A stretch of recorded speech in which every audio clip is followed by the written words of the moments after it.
कोटा उसी बच्चे को आना चाहिए जिसमें दम है और जो संघर्ष करने से डरता नहीं है। अगर मैं आज से 5 साल 7 साल पुराने बच्चे, 10 साल पुराने बच्चे को याद करूं तो उसमें जो ये लड़ने की ताकत थी, अगर वो बच्चा 10 सेकंड में अपने व्यूज को इतनी तेजी से बदल रहा है कंपटीशन में, वो ऐसा तो है नहीं ना कि वो रिजल्ट ब्लिंकिट से 10 मिनट में डिलीवर हो जाएगा।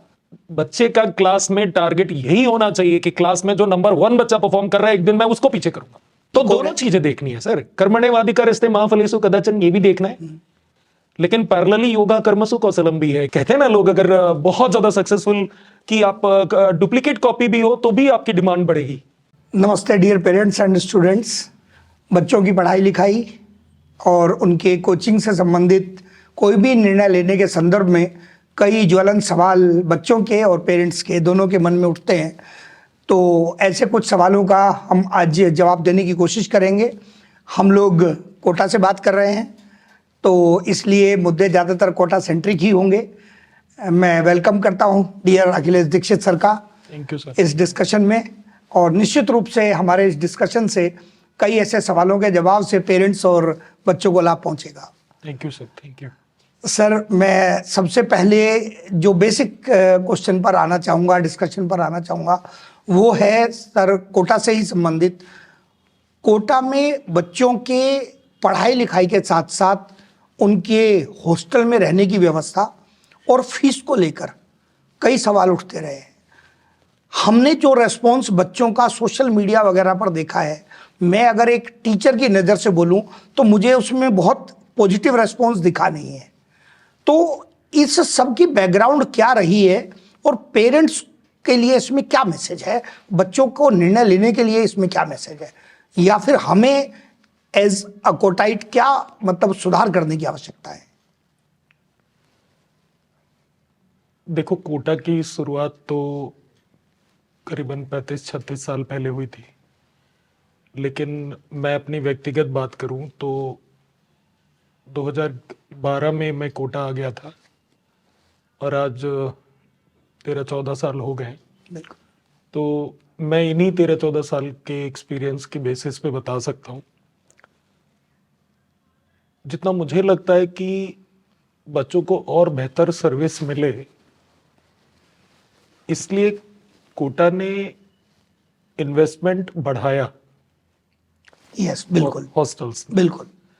और जब इन्वेस्टमेंट बढ़ा तो उसकी कॉस्ट बढ़ी, कॉस्ट बढ़ी तो उसकी फीस बढ़ी, और धीरे धीरे धीरे धीरे फीस खूब हो गई थी। हालत ये हो गई थी कि कोचिंग से ज्यादा फीस फूडिंग और लॉजिंग की हो गई थी। लेकिन कोरोना आया और कोरोना के बाद अभी लगातार 3-4 सालों से हॉस्टल और कोचिंग और एडमिनिस्ट्रेशन सब मिलके इस बात पर लंबा चौड़ा डिस्कशन लगातार हो रहा है, और मुझे लगता है कि अब ये प्रॉब्लम नहीं है। हाँ, आप सही कह रहे हैं कि पहले ये प्रॉब्लम हो गई थी कि कोचिंग से ज़्यादा फीस हो गई थी रहने खाने की, लेकिन अब ऐसा नहीं है। अब चीज़ें ठीक है और फीस बहुत कम हुई है सर। पिछले अगर आप 1.5-2 साल देखो, 2 साल के अंदर 2 साल में देखो तो काफ़ी डिफरेंस आ गया है और अब अफोर्डेबल है। मतलब अब ये नहीं कह सकते कि अब फीस ज़्यादा है, अब ठीक है, सर्विसेज भी अच्छी हैं और बच्चों के हिसाब से चीज़ें डिज़ाइन हुई हैं। ह्यूज इन्वेस्टमेंट है लोगों का, तो अब ऐसा नहीं कह सकते। अब अभी भी अगर कुछ ऐसा है तो आई थिंक परसेप्शन ज़्यादा है। अब सच्चाई अलग है और सच्चाई अब अच्छी है, अब फीस का उतना नहीं है, अब ठीक है। सर, इस परसेप्शन में एक पॉइंट और आता है, और वो भी परसेप्शन का भी पार्ट है और कुछ हिस्सा रियलिटी का भी है।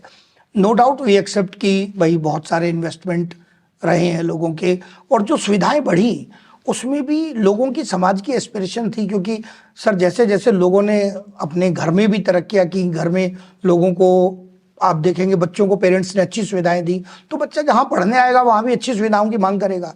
तो शहर ने अच्छी सुविधाएं देने की कोशिश करी है, तो उससे नो डाउट कॉस्टिंग बढ़ी। लेकिन ये तो एक पार्ट हो गया कॉस्टिंग का। एक और चीज जिस पर बच्चे नाराजगी जाहिर करते हैं कई बार, वो चीज होती है पूरे सिस्टम का, एडमिनिस्ट्रेटिव सिस्टम का, हॉस्टल्स का व्यवहार, सामान्य व्यवहार बच्चों के प्रति। और एक बड़ा इशू बार बार उठकर आता है, उसको जिला प्रशासन ने भी काफी हैंडल करने की कोशिश की है, और वो है सिक्योरिटी अमाउंट का इश्यू। तो उस पर क्या वर्तमान स्थिति है? सर मतलब मैं दोनों एंगल पे बोलना चाहता हूं। अगर लगातार कोटा में बच्चे बढ़ते चले जा रहे थे, तो हम ये नहीं कह सकते कि ये केवल और केवल कोचिंग्स की वजह से था। यहां का पूरा इकोसिस्टम, जिसमें हॉस्टल बड़े मेजर प्लेयर है, तो वो अगर अच्छी सर्विसेज नहीं देते और बच्चा केवल कोचिंग में अच्छी सर्विसेज मिलती, बच्चा कोचिंग में सर कितनी देर रहता है? 6 घंटे से लेके 8 घंटे तक मैक्सिमम, ज्यादातर टाइम वो हॉस्टल में रहता है। तो अगर हॉस्टल ने अच्छी सर्विसेज नहीं दी होती हिस्ट्री में, तो स्ट्रेंथ नहीं बढ़ती सर। और कोटा में जिस हिसाब से जितने लार्ज स्केल पे भारत देश ने पूरा प्यार दिया और ट्रस्ट किया, तो इसका मतलब नेट नेट पूरा इकोसिस्टम बहुत बढ़िया सपोर्ट सिस्टम साबित हुआ। हाँ, लेकिन जब मैंने कहा ना, जब ये इन्वेस्टमेंट बढ़े और बहुत सारे बाहर के सिटीज से लोग आए, उन्होंने भी हॉस्टल्स यहाँ बनाए, तो बहुत सारा मतलब बहुत सारे लोगों के विचार उसमें जुड़े। बिल्कुल बिल्कुल। तो फिर वो हुआ कि मनमाने रेट लेने लग गए, सिक्योरिटी नहीं देते थे। और वैसे भी जब पीक पे था, तो बहुत सारे लोगों के दिमाग भी पीक पे चले गए थे। लेकिन जैसे जैसे बच्चों ने और पेरेंट्स ने विरोध जताया, बिल्कुल। नाराजगी जाहिर की। लेकिन मैं बताऊं आपको, मेरे पास बहुत बार शिकायतें आई हैं कि ये सिक्योरिटी वापस नहीं कर रहे हैं। लेकिन मतलब आप विश्वास करो सर, आज तक एक भी ऐसा केस नहीं है जहां पर हमने बात की हो हमारे हेल्पलाइन में और किसी ने सिक्योरिटी फिर भी देने से मना किया हो। हाँ, चीजें रिजोल्व हुई हैं। चीजें रिजॉल्व हुई सर, 100% रिजॉल्व, बिल्कुल रिजोल्व हुई। और अब तो ऐसी शिकायतें भी नहीं आती सर। अब नहीं आ रही, अब नहीं आ रही। पहले आती थी, लेकिन पहले जब आती थी तब भी हम जब हेल्पलाइन से हमारे लोग बोलते थे तो वो रिजॉल्व हो जाती थी। अब तो ये ऐसी शिकायतें नहीं आ रही सर। मैं फिर कहूंगा कि अब ये परसेप्शन है, अब नहीं, अब सच्चाई अलग है और अब इस तरह की कोई शिकायतें नहीं है। बिल्कुल अच्छा है, बच्चों के लिए एनवायरनमेंट में पॉजिटिव चीजें ही रहे तो बच्चा बेहतर काम कर पाएगा सर। कोटा की हमने बात करने स्टार्ट करी सर। आकाश के तो मल्टीपल सेंटर्स पहले से ही हैं, लगभग हर बड़े शहर में आकाश के सेंटर्स हैं। कोटा सेंट्रिक कोचिंग्स ने भी बाहर बाहर सेंटर बनाने स्टार्ट किए। ये मैं हॉस्टल से भी कनेक्ट करूंगा इस चीज को। अब इसके प्रभाव से कोटा में बच्चों की संख्या पर जो इफेक्ट आया, उसको लेकर शहर में क्या स्थिति है? साथ में बच्चा जब अपनी पढ़ाई के लिए निर्णय लेगा, तो बच्चे को कोटा जाना है या उसी कोचिंग की किसी ब्रांच पर पढ़ना है, यह निर्णय बच्चा किस आधार पर उसको लेना चाहिए? सर पहला तो अगर आप आकाश के कॉन्टेक्स्ट में बात कर रहे हैं, तो आकाश कोटा की अगर आप बात करें, डेफिनेटली हमारी मल्टीपल ब्रांचेस है और देश के लगभग हर कोने में हमारी ब्रांच है। लेकिन अगर कोटा स्पेसिफिक बात करें, तो कोटा आकाश में आकाश की हर वो चीज है जो आकाश की लिगेसी है। लेकिन कोटा आकाश केवल आकाश नहीं है, कोटा आकाश में आकाश का भी पूरा सिस्टम है। और प्लस कोटा ने अलग से जो अपनी 30-35 साल की लिगेसी बनाई है, बहुत सारी डिफरेंट चीजें थी, वो भी सब हमने सीखी हैं। और इसलिए मैं कल्चर का पार्ट बनाई है, बिल्कुल अपने रेगुलर कल्चर का पार्ट। तो कोटा आकाश में आकाश भी है और प्लस कोटा भी है। तो मतलब बाकी सभी ब्रांचेस में आकाश है लेकिन कोटा नहीं है। कोटा आकाश में आकाश भी है और प्लस कोटा भी है, तो इसलिए कोटा आकाश खास है। और ये पेरेंट्स का अपना डिस्क्रिशनरी राइट है, ये डिसीजन उन्हें लेना है कि उन्हें अपनी नियरेस्ट आकाश की ब्रांच पे पढ़वाना है या कोटा भेजना है। लेकिन एज अ टीचर मैं ये तो मतलब मेरे मन की बात है कि कोटा उसी बच्चे को आना चाहिए जिसमें दम है और जो संघर्ष करने से डरता नहीं है, जिसको सच में सेलेक्ट होना है, जिसमें सच में जिसके एस्पिरेशंस बहुत हाई हैं और जो किसी कीमत पे हारना नहीं चाहता, और अगर वो हारता है तो उसको लर्निंग की तरह लेता है। तो एक डिफरेंट तरह का स्पार्क अगर है तो ही कोटा आना चाहिए। मतलब यूं ही देखा देखी वो जा रहा है तो हम भी जाए, कोटा ऐसे बच्चों के लिए, मैं तो मतलब ये मेरा व्यक्तिगत मानना है कि कोटा ऐसे बच्चों के लिए नहीं है। कोटा सीरियस एस्पिरेंट्स की जमीन है, तो अगर if you are a damn serious तो फिर कोटा आपके लिए। कोचिंग की हिस्ट्री तो यही रही है कि स्टार्टिंग में सीरियस स्टूडेंट्स ही मेजर पार्ट रहे हैं। अब ये किसी पैमाने पर जज करना बहुत ही मुश्किल काम है सर कि कौन सीरियस एस्पिरेंट है कौन नहीं है। पर इसमें एक बहुत इंपॉर्टेंट चीज आपने जोड़ी है, मेरा अगला पॉइंट भी उसी से रिलेटेड है, वो है एस्पिरेशंस बहुत शॉर्ट लिव्ड होते जा रहे हैं। बच्चे को हम क्लास में देखते हैं, बच्चा आया उसने एडमिशन लिया किसी क्लास में 11th में 12th में या 13th में एडमिशन लिया, एडमिशन लेने के महीने भर बाद, 1.5 महीने 2 महीने बाद ही वो जितनी एनर्जी लेकर आया था, जितनी एस्पिरेशंस जो आग आंखों में दिखती थी बच्चे की, वो बहुत तेजी से डिम होती है। जबकि अगर मैं आज से 5 साल 7 साल पुराने बच्चे, 10 साल पुराने बच्चे को याद करूं तो उसमें जो ये लड़ने की ताकत थी वो कहीं ज्यादा थी। तो ये लड़ने की ताकत क्या हम टीचर्स और पेरेंट्स मिलकर वापस जला सकते हैं बच्चे में? कहीं हमारा भी तो रोल होगा सबका। सर हम दोनों तो बॉटनी के टीचर हैं और जेनेटिक्स पढ़ाते हैं, और जेनेटिक्स कहती है कि हर अगली जनरेशन पिछली जनरेशन का इम्प्रूव्ड वर्जन होती बिल्कुल है ना। तो इवोल्यूशन वाइज, जेनेटिक्स वाइज हम ये तो नहीं कह सकते कि जो नई जनरेशन है वो पिछली जनरेशन से किसी भी मायने में कमजोर है। हाँ, लेकिन ये जो इफेक्ट आप इन्वर्टेड कॉमा में बता रहे हैं, ये वाला इफेक्ट सर मुझे लगता है कि ये सोशल मीडिया का है। पहले सोशल मीडिया नहीं था और हम लोगों में बहुत ज्यादा धैर्य था। एक एक जगह पर हम लोग घंटों खड़े रह के चीजें देखते रहते थे, हमारे पास टाइम बहुत ज्यादा था। सोसाइटी में अवेयरनेस कम थी उस समय, कंपटीशन कम था उस समय, सोशल मीडिया नहीं था उस समय। और अभी सोशल मीडिया है और सोशल मीडिया की वजह से दिखावा बहुत ज्यादा हुआ है और धैर्य बहुत कम हुआ है। बिल्कुल सर, अवेयरनेस बहुत बड़ी है। मैं तो सर महीने 2 महीने की कोचिंग क्लास की बात कर रहा हूं। आप अगर एक्चुअली में सराउंडिंग में देखेंगे तो सोशल मीडिया की आपने बात करी, बच्चा 10-20 सेकंड की रील भी पूरी नहीं देख रहा है। मतलब उसमें भी उंगली इतनी स्पीड से चल रही है, उसको वहां भी होल्ड करना बहुत मुश्किल है। तो अगर वो बच्चा 10 सेकंड में अपने व्यूज को इतनी तेजी से बदल रहा है, वो वहां होल्ड नहीं हो रहा है, तो कितना चैलेंजिंग है बच्चे को क्लास में बैठा के सफल बनाना। तो इसीलिए मैंने कहा कि कहीं ना कहीं टीचर्स का और पेरेंट्स का दोनों का रोल आएगा बच्चे को ये बैलेंस लाने में कि ये सोशल मीडिया सर देखो अचानक कहीं गायब तो होगा नहीं, ये तो रहेगा।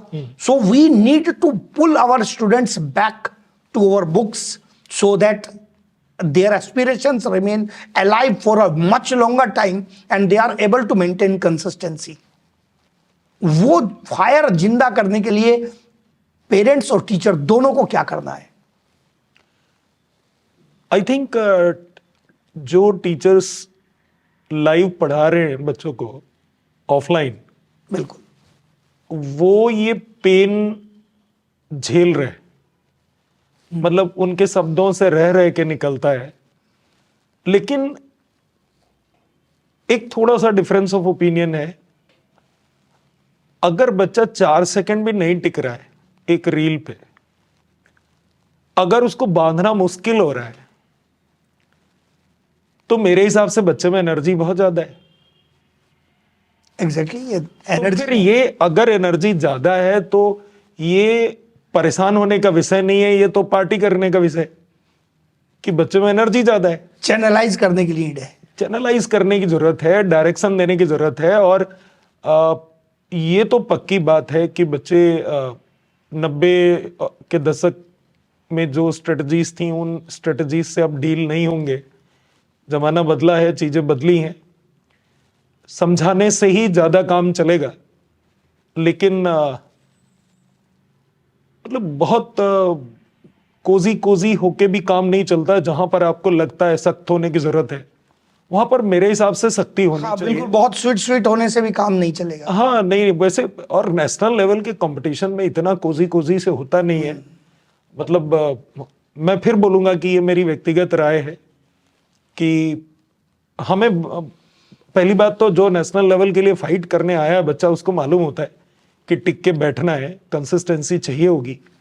और जिसको नहीं मालूम है उसको हमें बताया जाना चाहिए, उसको समझाना चाहिए, उसको बताना चाहिए। और फिर भी अगर बच्चा नहीं समझता है तो उसे वापस भेजना चाहिए। फिर वो नेशनल लेवल के कंपटीशन के लिए नहीं है, क्योंकि बिना कंसिस्टेंसी के, बिना मेहनत के ये रील देख के होने वाला कंपटीशन नहीं है।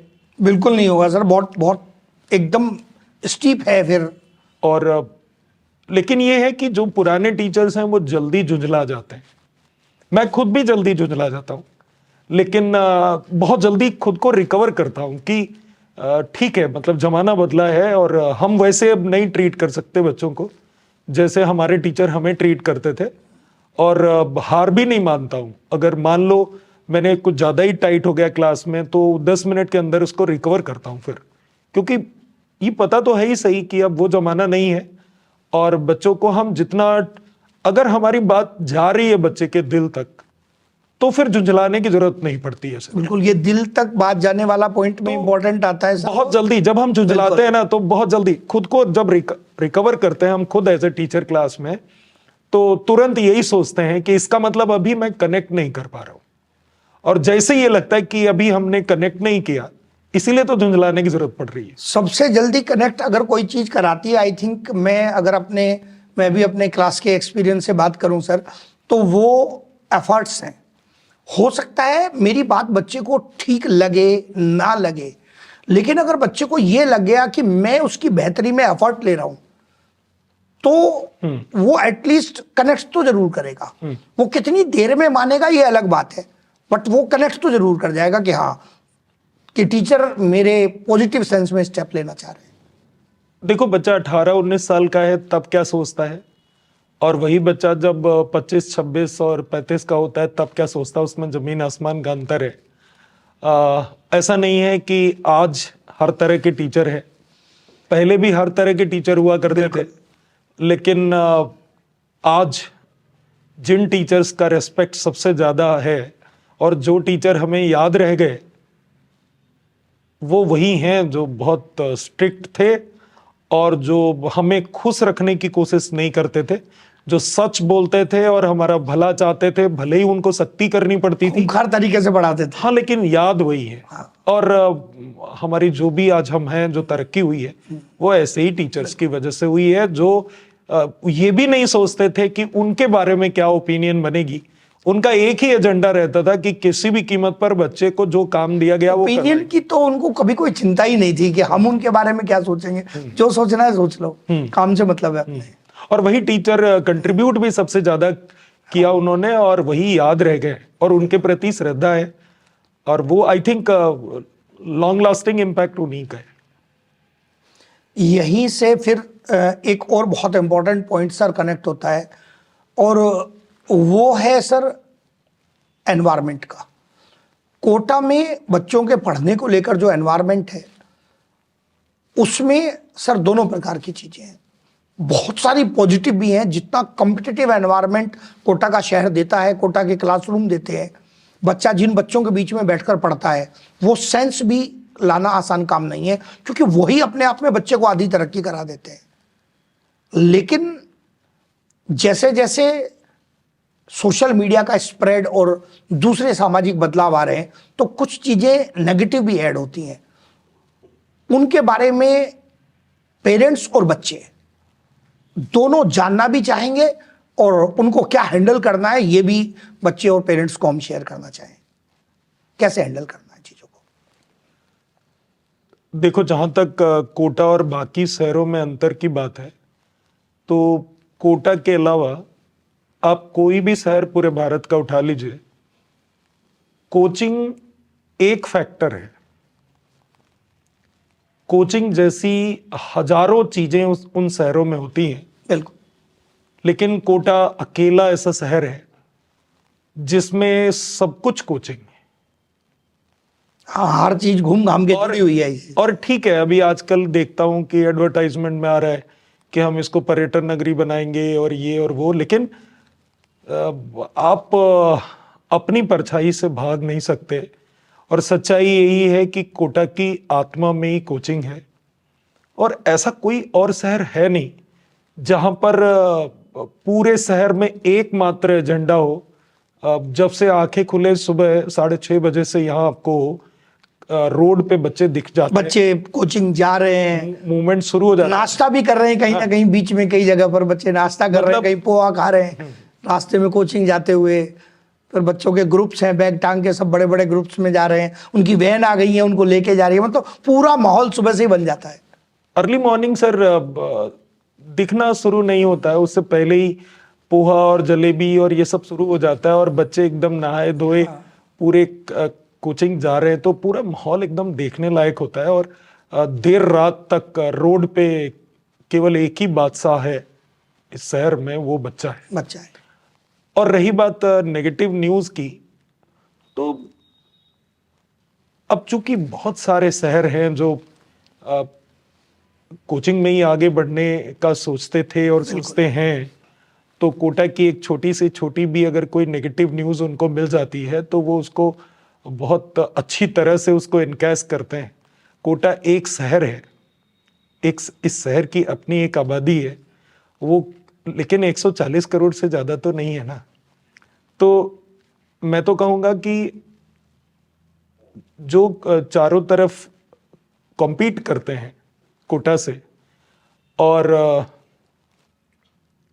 कोर क्वालिटी के दम पे कॉम्पीट जब नहीं कर पाते, तो वो नेगेटिव न्यूज को बहुत हवा देते हैं, नेगेटिव चीजों को मल्टीप्लाई किया जाता है, मल्टीप्लाई करते हैं।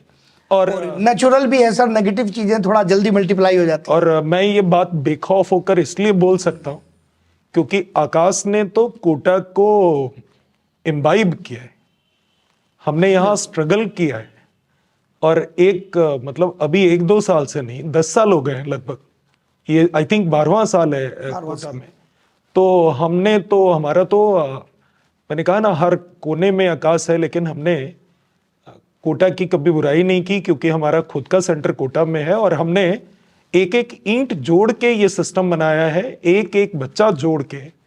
इस इतना जब मैसिव मोमेंटम हो सिटी का, और आकाश का अपनी एक लीगेसी है, लेकिन हमने आज देखो ना आप, आज उसका नतीजा आपके सामने है। बिल्कुल बिल्कुल, पूरे कल्चर और पूरे कोटा और बच्चे सबने जो रेस्पॉन्स दिया है वो भी बहुत ही पॉजिटिव है सर, बहुत खतरनाक तरीके से। मतलब आज की डेट में कोटा में आकाश के अलावा कोई भी ऐसी कोचिंग नहीं है जिसकी स्ट्रेंथ कम ना हुई हो। बिल्कुल, इसीलिए मैं बोल रहा था कि कितना पॉजिटिव है सर। केवल आकाशी अकेली ऐसी कोचिंग है जहां तक मुझे पता है जहां की स्ट्रेंथ बढ़ रही है लगातार। तो ये तो लोग बात कर रहे हैं हमारी परसेंटेज में कम होने में। ये और इसका तो सर ये मतलब कोई कमोडिटी नहीं है कि आप कोई सामान लाए, खराब निकाल गया तो फेंक दिया। पेरेंट्स और बच्चा, आप उनको कितना भी कोशिश कर लो, इन्फ्लुएंस नहीं कर सकते आप उनके डिसीजन को, क्योंकि बहुत क्रिटिकल डिसीजन है।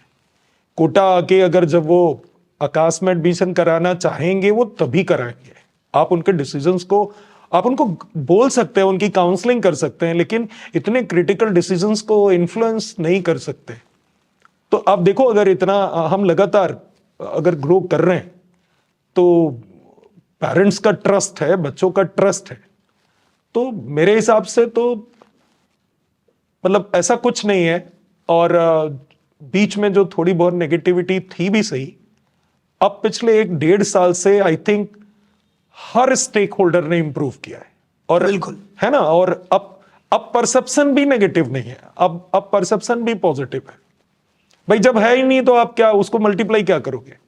तो जो भी फैक्टर्स कोटा के नेगेटिव थे, वो जो पहले नेगेटिव करते थे, अब मुझे लग रहा है नहीं कर पा रहे, क्योंकि नेगेटिव है ही नहीं तो करोगे क्या? उसको मल्टीप्लाई भी क्या करोगे जब उसका अस्तित्व ही नहीं है? अब तो कोई तो बहुत इंप्रूव भी किया है। तो छोटी छोटी चीजें हैं जो बहुत हुई थी, डेफिनेटली हुई थी, लेकिन और उनको मल्टीप्लाई बहुत किया गया था। अब नहीं कर पा रहे हैं क्योंकि पिछले 1-1.5 साल में आई थिंक नेगेटिव न्यूज नहीं है और अब परसेप्शन भी पॉजिटिव है। जो अगला क्वेश्चन मैं एनवायरनमेंट से ही एक्सटेंड करके लेना चाह रहा हूँ, पेरेंट्स से रिलेट करता है और मैं इसको नेगेटिव सेंस में नहीं रखना चाह रहा हूँ। मतलब मेरा टारगेट कोई पेरेंट्स की कमी निकालना या बुराई करना बिल्कुल भी नहीं है, लेकिन एज ए टीचर हमको ट्रू फीडबैक देना पेरेंट्स को भी ये बहुत नेसेसरी है।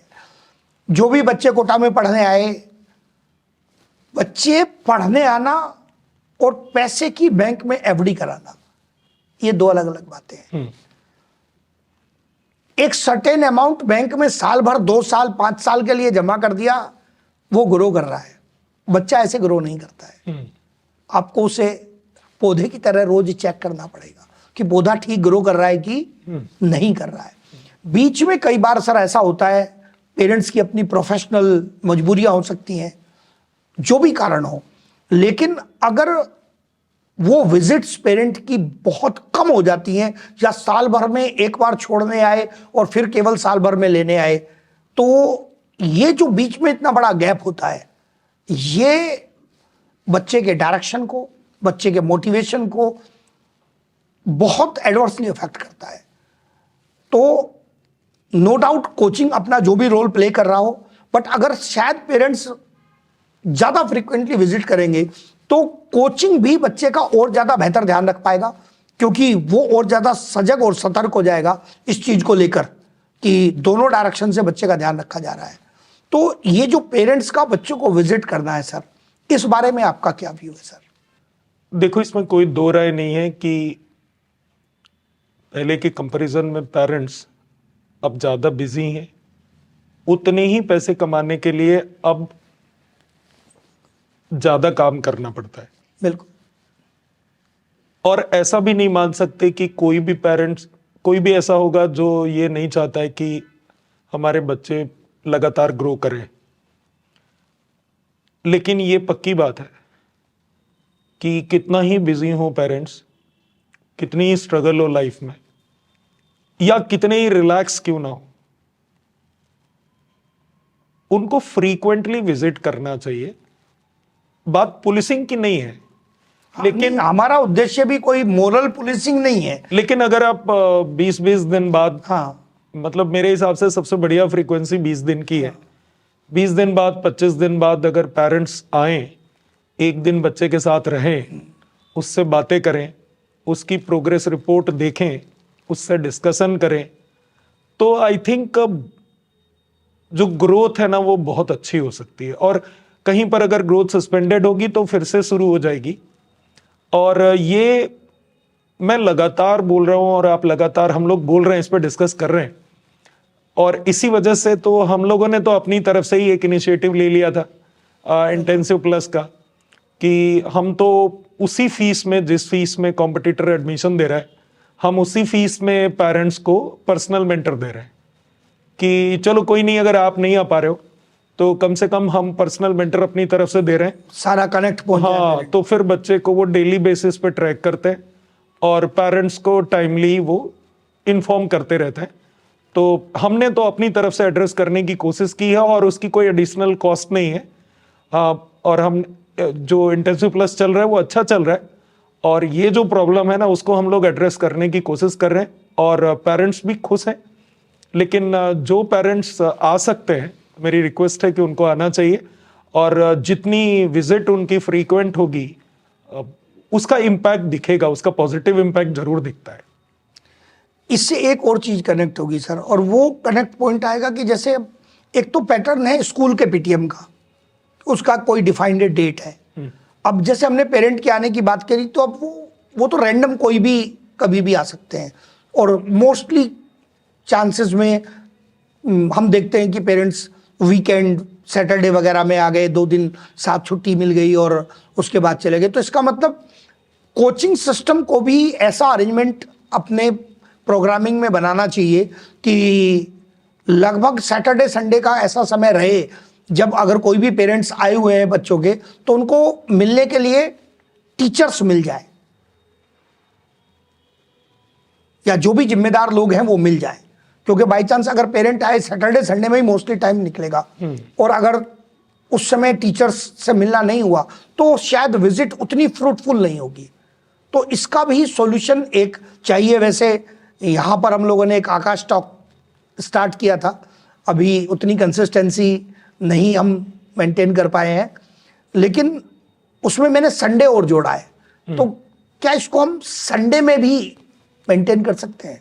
इसमें कई सारी बातें बोलनी मुझे। एक तो जो आकाश टॉक हर सैटरडे को शुरू हुआ था, मैं तो अभी कहूँगा कि उसको प्लीज़ कंसिस्टेंसी से हम लोग करें, और संडे मीट जो हमने पेरेंट्स के साथ की थी उसकी भी कंसिस्टेंसी मेंटेन करें, संडे मीट भी उसको फ्रीक्वेंटली करवाएं। और हमने अपनी तरफ से ये भी एड्रेस किया है कि सैटरडे को क्लासेस ना हो, वो आप लोग लगा देते हो सर, तो उसमें मजबूरी आ जाती है। हाँ, लेकिन मैं बिल्कुल मतलब व्यक्तिगत रूप से बता रहा हूँ, मैं नहीं चाहता हूँ कि सैटरडे को क्लास हो।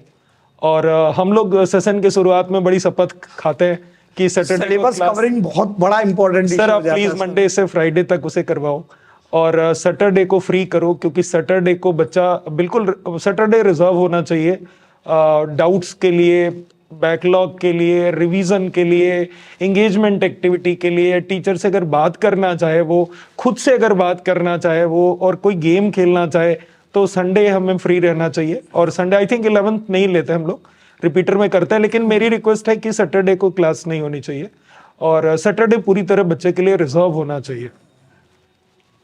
देखते हैं, कोशिश करते हैं सर कितना कर पाते हैं, सिलेबस कितना हमको ये अलाउ कर पाता है। और पीटीएम के लिए भी है एक मतलब कोचिंग, फॉर्मल एजुकेशन नहीं है, हम लोग डिग्री नहीं देते हैं, ये प्योरली मतलब जनरलाइज ट्रीटमेंट नहीं है, ये कस्टमाइज ट्रीटमेंट है। और कोचिंग में ये आउटकम ड्रिवन कोचिंग होती है, ये डिग्री बेस्ड नहीं है, आउटकम बेस्ड है। तो यहाँ फॉर्मेलिटी नहीं हो सकती यहाँ। तो अगर हम पीटीएम को एक फॉर्मल तरीके से पीटीएम की तरह से लेंगे तो वो यहाँ फ्रूटफुल नहीं होगी सर। और जैसे जैसे हम आगे जाएंगे फ्यूचर में ये और ज्यादा आउटकम ड्रिवन बनेगी इंडस्ट्री। तो यहाँ फॉर्मेलिटी अभी जितनी है आगे आई थिंक वो भी नहीं होगी। अभी जितना लोग झूठ बोल पा रहे हैं वो भी आगे कोई स्कोप नहीं है। तो अब मतलब पेरेंट्स को और बिल्कुल फॉर्मल हुए बिना उन्हें आना चाहिए और सीधी सीधी स्पष्ट बात करनी चाहिए कि सर ये चीज़ हमें प्लीज़ इसमें हेल्प की ज़रूरत है। और टीचर को भी खुल के बात करना चाहिए कि देखो अगर आप नहीं आओगे, नहीं देखोगे तो हम नहीं कर पाएंगे अकेले।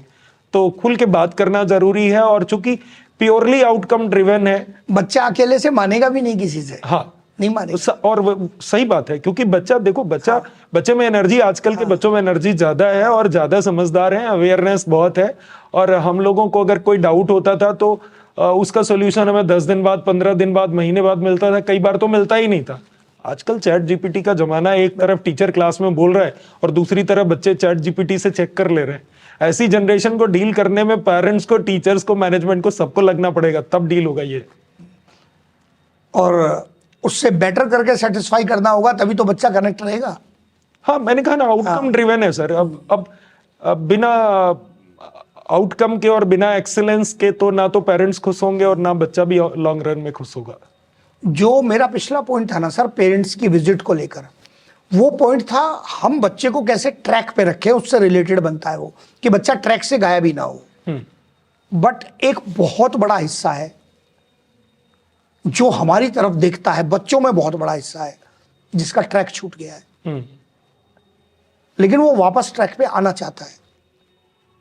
और ये जब जनवरी का टाइम चलता है, अब दिसंबर खत्म होने के बाद सपोज आगे जेईई मेंस भी आएगा और आगे फिर नीट आएगा, 12th वालों के बोर्ड हैं, तो ये जो ट्रैक से थोड़ा गायब हुए बच्चे हैं, ये वापस आना चाहते हैं कि हम इन आखिरी के मंथ में कैसे अपनी सीक्वेंस मेंटेन कर लें, कहाँ से वो गाइडेंस सीख करें, किसके पास चले जाए ताकि हम वापस ट्रैक पे आ जाए, कोई उठा के हमें वापस पटरी पे रख दे ताकि हम दौड़ना स्टार्ट कर दें।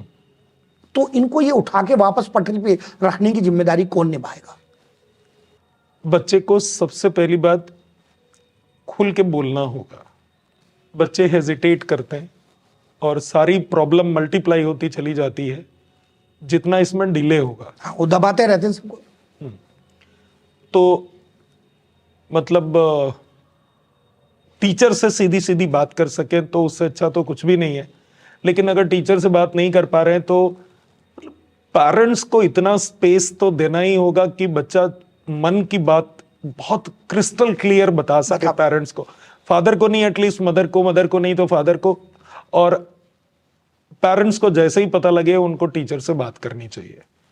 और जब जागो तब सवेरा, मतलब हम ये यूनिवर्सल लाइन है, जब जागो तब सवेरा। हम ये मतलब अब बच्चे को तो मतलब क्रिमिनल नहीं है वो, जितना टाइम उसने खराब कर लिया कोई बात नहीं। हाँ। और एक बात और है सर। अरे सर, सबने लाइफ में कहीं ना कहीं कुछ टाइम खराब किया ही है ना। और सर इस आधार पर कोई क्रिमिनल तो नहीं हो सकता। सर पेरेंट्स के पास और टीचर्स के पास और ऑप्शन भी है क्या? हाँ। कोई जो टाइम खराब हो गया अब उसको रिकवर नहीं कर सकते ना। कोई ऑप्शन हो तो आप बताओ। नहीं, कुछ भी नहीं। कोई जब ऑप्शन नहीं है तो फिर यही तो बचा ना कि अभी से शुरुआत करो।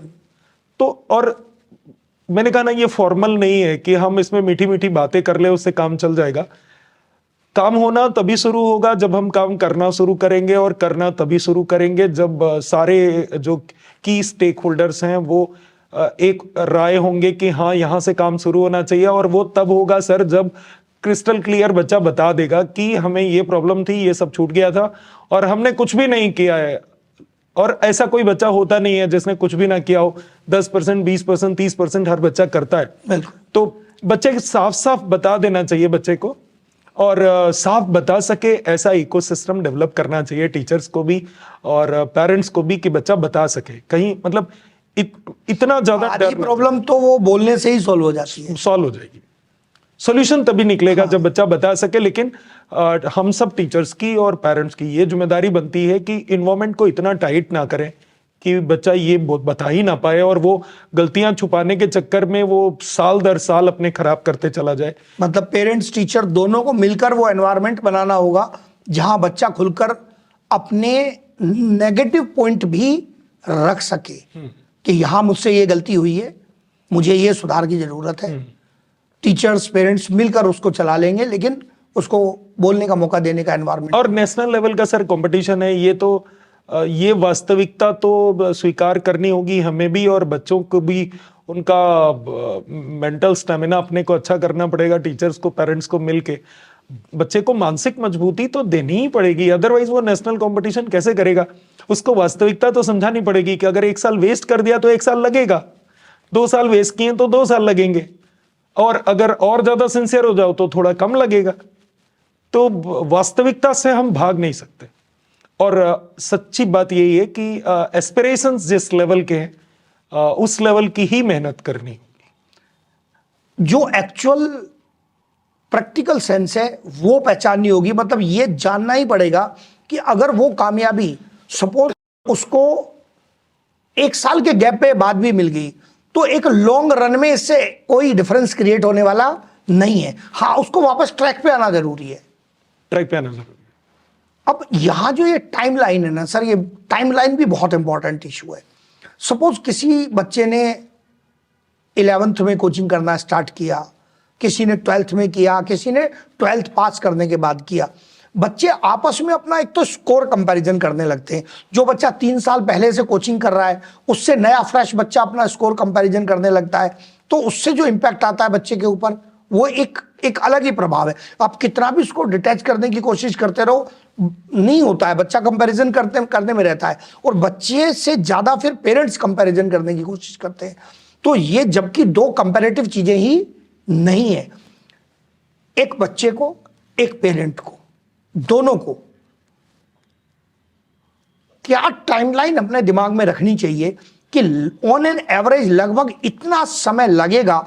जो आपने बार बार कहा ना, नेशनल लेवल का कंपटीशन है, कहीं पर 20 लाख, कहीं पर 10 लाख 10 लाख 12 लाख बच्चे कंपीट कर रहे हैं। तो इस कंपटीशन में वो ऐसा तो है नहीं ना कि वो रिजल्ट ब्लिंकिट से 10 मिनट में डिलीवर हो जाएगा। सामान आ सकता है वो 10 मिनट में घर पे, ये एकेडमिक रिजल्ट 10 मिनट में डिलीवर नहीं होगा। तो वो क्या दिमाग में टाइमलाइन रखनी चाहिए कि भाई इतना समय लगेगा इसको लर्न करके इसमें सफल होने में। सर, अगर आप आज से 10 साल पहले जाओ तो बच्चा 11th में प्रिपरेशन शुरू करता था और 12th में सेलेक्ट हो जाता था। मतलब जो बहुत सीरियसली लगता था ना, हाँ, जो लगातार लगा हुआ है, जो बुरी तरह से लग जाता था, वो 12th में सेलेक्ट हो जाता था। सिलेक्शन की वो प्रोबेबिलिटी आज की डेट में, अब कंपटीशन ज्यादा हो गया, बहुत बढ़ गया पहले के कंपैरिजन में। अब वो बच्चा जो 9th से प्रिपरेशन शुरू करेगा सीरियसली, वो 12th में बहुत इजीली सेलेक्ट हो जाएगा। 9th में जो लग जाएगा वो 12th में इजीली सेलेक्ट हो जाएगा। हद से हद 10th में जो बच्चा लग जाएगा वो 12th में इजीली सेलेक्ट हो जाएगा। जो बच्चा 11th में शुरुआत करेगा, अब उसको पसीने आ रहे हैं 12th में सेलेक्ट होने में। उसमें दिस साइड दैट साइड, हाँ, पसीने आ रहे हैं, क्योंकि अब अच्छा, आप बोर्ड का जो माहौल है 12th का, वो कितना भी आप करो उसको कम नहीं कर सकते। तो वो लास्ट मोमेंट पे बहुत अच्छी प्रिपरेशन हम करा के लाते हैं, लेकिन लास्ट मोमेंट पे बोर्ड का जो माहौल बना हुआ है वो सारी प्रिपरेशन को डाइल्यूट करता है। तो वो प्रोबेबिलिटी पहले से तो कम हुई है। तो अगर बहुत ईमानदारी से बात करें तो अगर 12th के साथ सेलेक्ट होना है तो हमें 9th से बच्चे को डालना होगा और सीरियसली लगना होगा। हाँ, उतनी मेहनत नहीं, लेकिन 9th से शुरू कर देना होगा। वो कल्चर में आ जाए, वो उतनी एक ट्रैक पकड़ ले बच्चा। 12th में वैसे हम लोग जो पूरा सिलेबस का फिनिशिंग का पैटर्न डिजाइन करते हैं, तो वो इतना समय रखने की कोशिश करते हैं कि बच्चे को बोर्ड और नीट जेईई दोनों के लिए पर्याप्त समय बचा रहे। लेकिन फिर भी ये बात सच है कि वो बोर्ड से उसके ऊपर दोनों कामों की जिम्मेदारी जब आती है, तो उससे उसके सक्सेस रेट पर इम्पैक्ट बहुत सारा जो सिलेक्शन का कैंडिडेट है वो बहुत रिजल्ट खराब होते हैं बोर्ड की वजह से। लेकिन ये भी तो है कि वो सारे रिजल्ट जो बोर्ड की वजह से खराब होते हैं 12th में, वो सारे ऑलमोस्ट सभी बच्चे वो अगले साल सेलेक्ट हो जाते हैं। अगले साल सेलेक्ट हो जाते हैं, नेक्स्ट ईयर सेलेक्ट। इनका मेन यही कारण रहा होगा, क्योंकि वो थोड़ा माइनर डिविएशन आया, वो हो जाते हैं, सब हो जाते हैं, अगले साल वो नेक्स्ट ईयर हो जाते हैं। बिल्कुल बिल्कुल, सारे सेलेक्ट हो जाते हैं। सर, एक पॉइंट को मैं री एम्फेसाइज करके एड्रेस कराना चाहूंगा, और वो है बच्चों के स्कोर कंपैरिजन का। वो चाहे बच्चे अपने स्तर पर करें, पेरेंट्स करें या टीचर करें, मैं तीनों एंगल को एड्रेस कराना चाहूंगा कि इस कंपैरिजन का क्या सेंस है, ये कितना फ्रूटफुल हो सकता है और इसके क्या एडवर्स इंपैक्ट भी हो सकते हैं, और इसको कैसे पॉजिटिवली यूज करके केवल बच्चे की तरक्की में यूज करना है, उस पर कोई भी नेगेटिव इंपैक्ट नहीं आने देना है। सर, अगर हम जैसे आजकल सोसाइटी में जो ऑलमोस्ट ज़्यादातर लोग बोलते हैं कि केवल खुद से ही compete करो, केवल खुद के ही मार्क्स देखो, बस एक कदम चलो, इस टाइप का जो माहौल है ये बड़ा आइडियल है। मतलब इतना सच है कि वो मतलब प्योरली आइडियल है। Likewise there is no friction in physics. हाँ, तो जब होने वाला है नहीं वो। देखो 25 लाख बच्चे बैठ रहे हैं और लिमिटेड सीट्स हैं। नीट की बात करें या कोई भी आप नेशनल लेवल का कंपटीशन ले लो या कोई भी कॉम्पिटिटिव एग्जाम ले लो, वो केवल इस बात पर डिपेंड नहीं करता कि आपने प्रिपरेशन की है, वो इस बात पर भी डिपेंड करता है कि सीट कितनी है। कट ऑफ कहाँ जा रहा है। एग्जैक्टली। तो केवल आइडियलिज्म से काम नहीं चलेगा कि हम खुद का ही देखते रहे। मतलब ये 25 लाख बच्चे एग्जाम दे रहे हैं, यहां केवल एक बच्चा एग्जाम नहीं दे रहा है कि आप खुद का ही देखते रहो। तो ना तो केवल प्रैक्टिकल अप्रोच से काम चलेगा कि हम हर समय दूसरों का ही स्कोर देखते रहे, और ना ही इस आइडियलिज्म से काम चलेगा कि हम केवल खुद का ही देखते रहे। दोनों बातें हैं, और देखो प्रैक्टिकल और आइडियल दोनों चीजों को लेके चलना पड़ेगा। मेरा तो ये है कि जैसे वो गीता में 2 श्लोक हैं, इस पे सबसे ज्यादा बात होती है, कर्मण्येवाधिकारस्ते मा फलेषु कदाचन, है ना, कि आप अपने काम से काम रखो और फल की चिंता मत करो, है ना, इस पे बहुत बात होती है। लेकिन उसी गीता में एक और श्लोक है, योगा कर्मसु कौशलम, कि आपके काम में जो एक्सेलेंस है बिल्कुल वही योग है। वही योग है। तो ये दोनों बातें देखो ना, गीता दोनों बातें कह रही है। तो यहां पर सर दोनों अप्रोच बहुत इंपॉर्टेंट है। बच्चे का क्लास में टारगेट यही होना चाहिए कि क्लास में जो नंबर 1 बच्चा परफॉर्म कर रहा है, एक दिन मैं उसको पीछे करूंगा। सबसे छोटा और सबसे पहला टारगेट तो यही होना चाहिए। अब इसमें उसको दूसरा बच्चा तो देखना ही पड़ेगा। हां, पूरी मेहनत करने के बाद भी अगर आप उसको बीट नहीं कर पाते हैं, तो आप ये सोचकर सेटिस्फाई हो सकते हैं और होना चाहिए कि मैंने कल के कंपैरिजन में कितना इंप्रूव किया। अगर आपने कल के कंपैरिजन में खुद इंप्रूव कर लिया है, तो मेरे हिसाब से अगला जो दिन आएगा, उस दिन आपको यह नहीं सोचना है कि मैं 2 कदम आगे जाऊंगा। आपको फिर वही ट्राई करना चाहिए कि क्लास में जो फर्स्ट रैंक आ रही है, मैं उसको पीछे करूंगा। अदरवाइज कॉम्पिटिटिवनेस की तो जो कोर है वो तो यही है ना, कंपटीशन है। बिल्कुल एग्जैक्टली, ये कंपटीशन तो दोनों चीजें देखनी है सर, कर्मण्येवाधिकारस्ते मा फलेषु कदाचन, ये भी देखना है कि काम करते जाओ, काम करते जाओ, और खुद का एक्सेलेंस देखो कि बढ़ रहा है कि नहीं बढ़ रहा है। लेकिन पैरेलली योगा कर्मसु कौशलम भी है कि काम में जो एक्सेलेंस है वही योग है। तो वो दोनों चीजें देखनी है। तो मैं तो प्रैक्टिकली ऐसे करता हूं कि जो बहुत अच्छा कर रहा है, हमें compete उसी से करना चाहिए। क्योंकि कहते हैं ना लोग, अगर बहुत ज्यादा सक्सेसफुल कि आप डुप्लीकेट कॉपी भी हो तो भी आपकी डिमांड बढ़ेगी। तो compete तो करना चाहिए, दूसरों से करना चाहिए, लेकिन निराश नहीं होना से 2 कदम पीछे भी रह गए तो भी बहुत सफल हो जाएंगे। तो भी बहुत सफल हो जाएंगे, निराश नहीं होना चाहिए। हाँ, हमने खूब मेहनत करी, हम फिर भी नहीं कर पाए, तो फिर दूसरा स्टैंडर्ड तुरंत देखना चाहिए कि क्या हमने कल से कुछ इंप्रूव किया कि नहीं किया। और अगर कल से कुछ इंप्रूव किया है तो परेशान होने की जरूरत नहीं है, हमें अगले दिन फिर वही सोचना चाहिए, फिर बड़ा टारगेट लेना चाहिए, फिर बड़े सपने देखने चाहिए। तो दोनों अप्रोच लेके चलने चाहिए और उसके बैलेंस में रहना चाहिए। जैसे जेई है, तो जेई तो जो बच्चे 12th में हैं उसी के साथ वो उनको 2 अटेम्प्ट दे देता है। मेडिकल का पैटर्न अलग है, वो साथ में उसको 2 अटेम्प्ट नहीं दे रहा है। तो जो बच्चा अभी सपोज नीट की तैयारी करने आया, कुछ तो अभी 12th में कर रहे हैं, लेकिन जो 12th पास करके भी नीट की तैयारी करने आए, लेकिन वो पहली बार ही घर से बाहर निकले हैं पढ़ने के लिए और पहले कभी कोचिंग नहीं करी है, तो सडनली जब लेवल राइज होता है तो पूरी मेहनत करने के बाद भी वो बच्चे कई बार पूरी ताकत, सारा डिसिप्लिन लगाने के बाद भी 300 350 मार्क्स 720 में से इससे ज्यादा पार नहीं कर पा रहे हैं, जबकि वो जेन्युइनली मेहनत कर रहे हैं। ऐसे बच्चों को अपना डायरेक्शन कहाँ ले जाना चाहिए, क्या थॉट प्रोसेस में लाएं ताकि सफल भी हो और हतोत्साहित भी ना हो? किसी भी प्लांट में फ्लावरिंग फ्रूटिंग कब होगी ये उस स्पीसीज पे डिपेंड करता है। कुछ स्पीसीज होती हैं जिनको आज अगर उनके बीज बो आप, तो 3-4-6 महीने के बाद आपको फ्लावरिंग फ्रूटिंग मिल जाती है। हम लोग उनको सीजनल बोलते हैं। कुछ ये है कि आज अगर सीड बोगे तो 1.5 साल बाद 2 साल बाद फ्लावरिंग फ्रूटिंग होगी, बायनियल बोलते हैं हम लोग। और कुछ हैं जो आज अगर आप सीड लगाओगे तो 10 साल बाद 5 साल बाद फ्लावरिंग फ्रूटिंग होगी, उनको पेरेनियल्स बोलते हैं। तो ये स्पीसीज पे डिपेंड करता है कि फ्लावरिंग फ्रूटिंग कब होगी।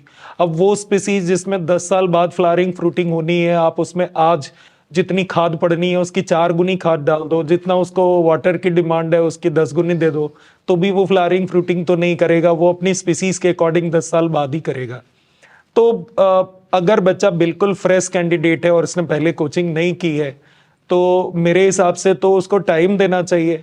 लेकिन मतलब प्रैक्टिकल अप्रोच, मतलब जो सोसाइटी का इस समय अप्रोच है, वो मतलब मानने को तैयार नहीं होते कि नहीं नहीं इस साल भी वो हो जाएगा, और इस चक्कर में बच्चे के ऊपर स्टैंप लग जाता है, मतलब ठप्पा लग जाता है। वो है ना कि मैं बोल रहा था कि सबको अभी इमीडिएट अभी रिजल्ट चाहिए वाली धैर्य स्टोरी है। धैर्य तो रखना पड़ेगा, क्योंकि धैर्य, कंपटीशन में धैर्य बहुत इंपॉर्टेंट है, और जितना टाइट एग्जाम है, जितना टफ एग्जाम है, धैर्य उसमें उसका रोल उतना ही बड़ा होता है। जितनी सीट है वो तो फिक्स है ना अपने लेवल पे, भाई केवल पूरा बच्चा केवल जाएगा। आपकी प्रिपरेशन पर ही डिपेंड नहीं करता, इस पर डिपेंड करता है कि आपके आसपास के लोगों ने कितनी प्रिपरेशन की, बिल्कुल।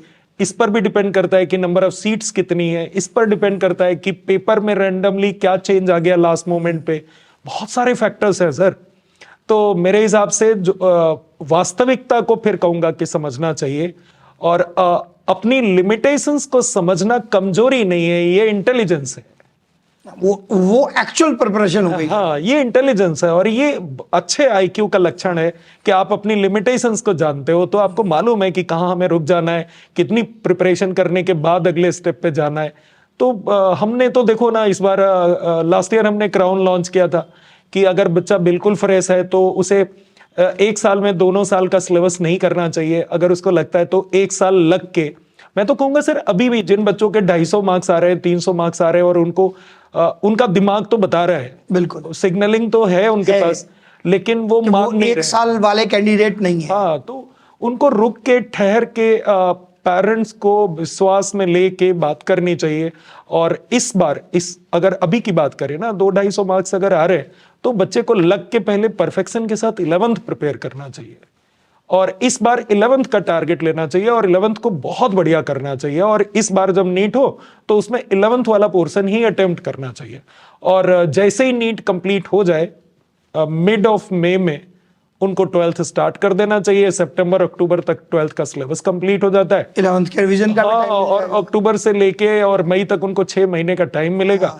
खूब आराम से 11th को रिवाइज कर सकते हैं, हजार क्वेश्चंस की वो प्रैक्टिस कर सकते हैं, मल्टीपल टेस्ट सीरीज दे सकते हैं, उनके पास बेटर अपॉर्चुनिटी होगी और टाइम का बेटर यूटिलाइजेशन होगा, बजाय इसके कि इस साल भी हपड़ धपड़ में ये 12th भी करे और मार्क्स 250 आ रहे और हर टेस्ट में वो निराश हो और हैरान परेशान हो। तो स्ट्रेस फ्री होंगे और रिलैक्स होंगे, बिना प्लानिंग की प्रिपरेशन होगी। अगर 250 आ रहा है, कम हो रहा है और दिमाग सिग्नलिंग दे रहा है, तो बेटर प्लानिंग यही है, बेटर आईक्यू यही है कि हम पेरेंट्स को साथ में लें, उनको समझाएं कि हमें 1 साल और दो और हमें इस साल 11th पे लगना है। और क्योंकि कट ऑफ बहुत ज्यादा जा रहा है, तो उतनी कट ऑफ तक पहुंचने के लिए नॉर्मल प्रिपरेशन नहीं चाहिए, एक आइडियल टाइप की प्रिपरेशन चाहिए, और वो तभी होगी ना जब उसको समय लगेगा। उसमें धैर्य बहुत बड़ा कंपोनेंट है। जितना बड़ा एग्जाम है, जितना बड़ा एग्जाम होगा, धैर्य का रोल उतना बड़ा होगा। बच्चों के एंगल का एक और कंक्लूसिव पॉइंट में लेना चाहूंगा सर, जो हम बच्चों में देख रहे हैं वहां से मैं उठा रहा हूं। बच्चे क्या करते हैं कि कोई कोर्स ले लिया, अलग अलग कोस्टिंग में कोर्सेज अवेलेबल हैं, कहीं से 3000 4000 का कोई कोर्स ले लिया, क्योंकि कोस्टिंग ज़्यादा नहीं पड़ रही है, पेरेंट भी फटाफट राजी हो जाते हैं कि ये कॉस्ट कम है। अच्छी बात है, कोई चीज़ कॉस्ट कम में अवेलेबल है, एक खराब बात नहीं है। लेकिन क्योंकि पेरेंट और बच्चे के एंगल पर उसकी कॉस्ट इतनी कम लगी है, तो कहीं ना कहीं उसकी मेंटल इंपॉर्टेंस में भी इतना ही गैप आ जाता है, और बच्चा मल्टीपल कोर्सेज खरीद के उनको डंप कर रहा है और एक्चुअल पढ़ाई नहीं हो रही है। तो जो बच्चे इस जाल में फंसे हुए हैं कि बाय एंड डंप और प्रॉपरली कुछ भी यूज नहीं हो रहा है, बहुत सारा कंटेंट कवर करने के लिए huge amount of video content and PDF content पड़ा हुआ है, लेकिन वो कवर नहीं हो रहा है। क्या ये रास्ता सक्सेस तक पहुंच जाएगा? सर क्या कहें इस पे, मतलब ये, मतलब मैं बोलना नहीं चाहता, मैं जगाना चाह रहा हूं बच्चे को, मेरा नेगेटिव पॉइंट आउट करने का उद्देश्य नहीं है, मैं उसको हिला के जगाना चाह रहा हूं मुद्दा ये है, आपने जो चूज किया है, you choose it, okay, no problem, but you utilize it fully. ये एक्चुअली पढ़ाई लिखाई नहीं है, ये एंगेजमेंट एक्टिविटी है। और एंगेजमेंट एक्टिविटी उन बच्चों के लिए हो जिनको, जो सीरियस नहीं है तो ठीक है, लेकिन जो सीरियस लॉट है वो भी इस एंगेजमेंट एक्टिविटी में ट्रैप हो जाता है। ये दुख की बच्चे तो बात सब है। आपस में एक दूसरे से प्रभावित होते ये हैं। दुख की बात है। और एक बात है कि मतलब बात 3,000 रुपए की नहीं है। 3,000 भी अब आपने ज्यादा बोला, अब तो 499 पे आ गए अब तो और बहुत कम हो गया। तो बात पैसे की नहीं है सर, बात time is more valuable then money. That is the actual point sir, point भी वही है, क्योंकि उसके चक्कर में तो बच्चे का तो साल चला जाएगा ना। हाँ हाँ, वो मतलब इसके चक्कर में वो बच्चे भी ट्रैप हो जाते हैं, जो मतलब जिनको प्रॉब्लम नहीं है और जो मतलब अच्छे फाइटर हैं, जो अफोर्ड भी कर सकते हैं, वो भी मिसगाइड हो जाते हैं। और वो तो फिर ये तो एंगेजमेंट एक्टिविटी है। पेरेंट्स को और बच्चों को मैं तो कहूँगा ज़्यादा अवेयर होना चाहिए। और वो तो हर आजकल मॉल खूब खुल गए हैं, तो इस तरह ऑप्शंस तो बहुत अभी आ गए, जितने आगे और हो सकता है ज़्यादा ऑप्शंस आए। तो खुद को सुरक्षित रखना तो सबसे ज़्यादा जिम्मेदारी तो हमारी खुद की है। मतलब बहुत वाइज डिसीजंस लेकर अपना करियर बचाना, ये बहुत इंपॉर्टेंट इशू है। सर आप भी देख रहे हो, क्लासेस में हो, 25 साल लगभग हो रहे हैं अभी हमें भी इस सेक्टर में। दिन रात मेहनत करने के बाद, टीचर भी दिन रात मेहनत करे, बच्चे भी दिन रात मेहनत करें, पेरेंट्स भी पीछे पीछे लगे रहे, मतलब जितने पहिए होते हैं कार में चारों लगे रहे, सब कुछ बढ़िया आप करो। लाखों रुपए खर्च हो रहे हैं फीस में और रहने खाने में, उसके बाद भी सिलेक्शन इजी है क्या? टाइट है ना, टफ है। तो जब सारी मेहनत करने के बाद भी टफ होता है सिलेक्शन, तो इनकी तो क्या ही बात करनी, जो एंटरटेनमेंट इंडस्ट्री है और ये 1,500 2,000, बात पैसे की नहीं है। बात यह है कि ये तो मतलब समाज के दोषी हैं, और क्या आज नहीं तो कल सोसाइटी जिस तरह से अवेयरनेस बढ़ रही है, सोसाइटी देख रही है सब कुछ। हाँ, मतलब मेरा भी मेन मुद्दा वही था कि ऐसा नहीं हो। चॉइस डेफिनेटली बच्चा और पेरेंट करेगा, but whatever be the choice, that choice must be fully utilised.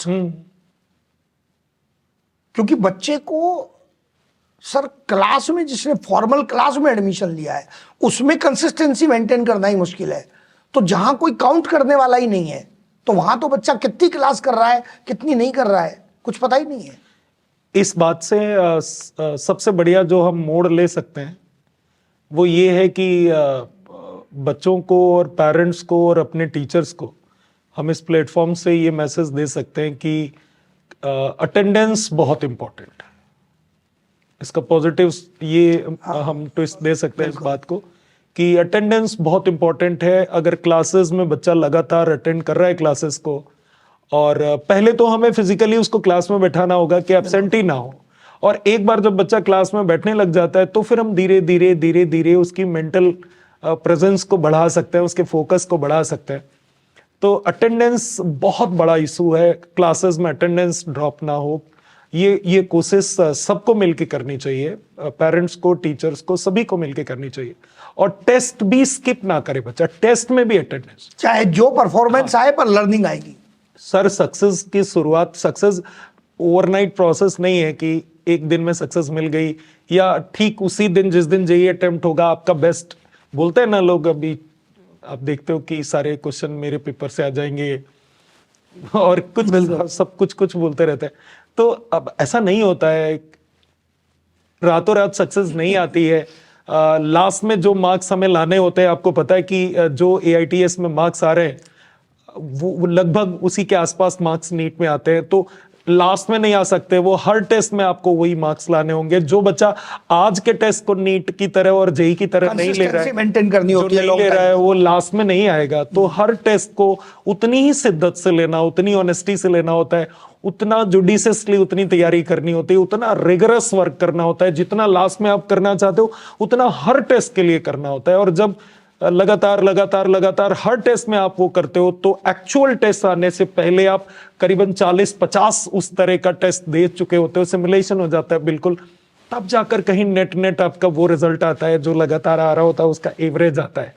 तो लगातार करना होता है, और ये सब तब होगा जब उसकी सबसे पहली जो नेसेसिटी है वो है कि अटेंडेंस बहुत ज्यादा हो, बच्चा स्किप ना करे, ना क्लास स्किप करे ना टेस्ट स्किप करे।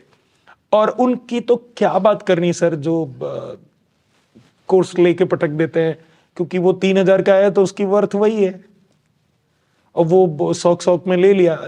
अब तो आई थिंक हाँ, मतलब शौक से सफलता की गाड़ी एकेडमिक इतने कंपटीशन में ये बनने वाली नहीं है।